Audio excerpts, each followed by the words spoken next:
Salut, c'est Trado. Alors aujourd'hui je vous propose une vidéo d'analyse technique sur la Société Générale qui est au centre de la tourmente financière. Au niveau fondamental, on sait ce qui se passe. Au niveau technique, on peut peut-être soigner les points d'entrée sur cette valeur. Alors on voit sur ce graphe en unité de temps journalier que la situation est assez critique, hein, chaque bougie correspondant à une journée de cotation.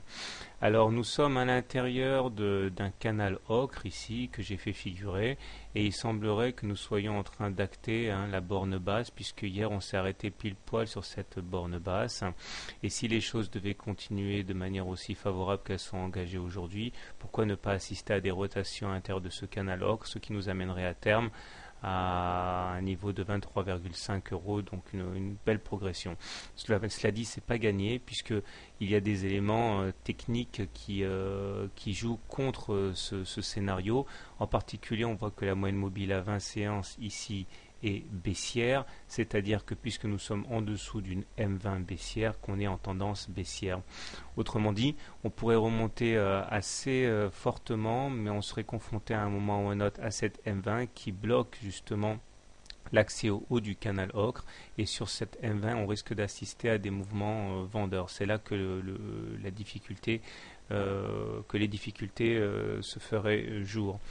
D'autant que voilà, nous avons également une fourchette d'Andrews noire ici, dont la médiane, c'est-à-dire le segment du milieu, a déjà été percuté puisque c'était l'objectif de la fourchette d'Andrews. Et nous voyons que nous sommes pour l'instant en train de faire des rotations entre le haut de cette fourchette d'Andrews noire et la médiane. Je vais zoomer un peu pour plus de clarté. Autrement dit, et en creux, tant qu'on n'a pas cassé par le haut la fourchette d'Andrews noire, eh bien on peut envisager de faire comme ça des rotations pendant très longtemps entre cette partie haute et la médiane. Il faudra ajouter également un autre scénario qui se profile, qui est lui aussi assez négatif, hein, qui est le scénario du double top. Alors voici le premier top, voici le deuxième top. Alors, si cette figure devait arriver à son terme, l'objectif serait l'amplitude du double top reportée en dessous de la ligne d'eau ici. C'est-à-dire que, pour faire simple, voici l'amplitude du M, du double top, hein, c'est-à-dire entre la ligne de coup et le plus haut. Et si on reporte cette amplitude en dessous de la ligne de coup, ici, on aurait pour objectif baissier le ralliement des 15 euros, autrement dit une belle décrue encore. Il faudrait, pour invalider ce scénario, repasser au-dessus de la ligne d'eau et clôturer de manière significative au-dessus, c'est-à-dire clôturer de manière significative au-delà des 20 euros. Sinon, autre élément assez intéressant à prendre en considération, c'est les éléments techniques. Alors on voit que les éléments techniques sont assez négatifs, avec un MACD qui est toujours négatif, un momentum qui lui aussi est négatif, et le stochastique qui est inférieur à 20, hein, puisqu'on est à 5, autrement dit en zone de survente. Cela dit, les plus haussiers d'entre nous remarqueront que nous avons des divergences haussières, aussi bien sur le MACD que sur le momentum, puisque effectivement on a fait des plus bas sur les cours, mais qui n'ont pas été accompagnés de plus bas sur les indicateurs que j'ai mentionnés.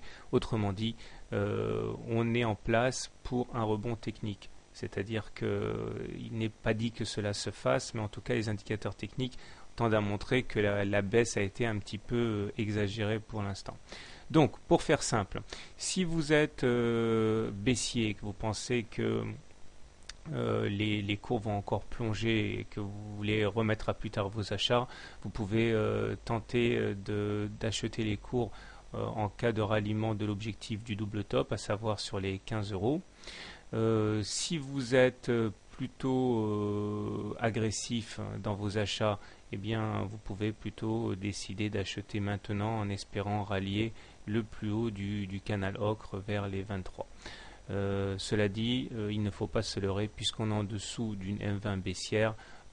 Tout ce à quoi on peut aspirer actuellement, c'est un simple rebond technique, et il en sera ainsi tant qu'on n'aura pas cassé à la hausse cette moyenne mobile à 20 séances.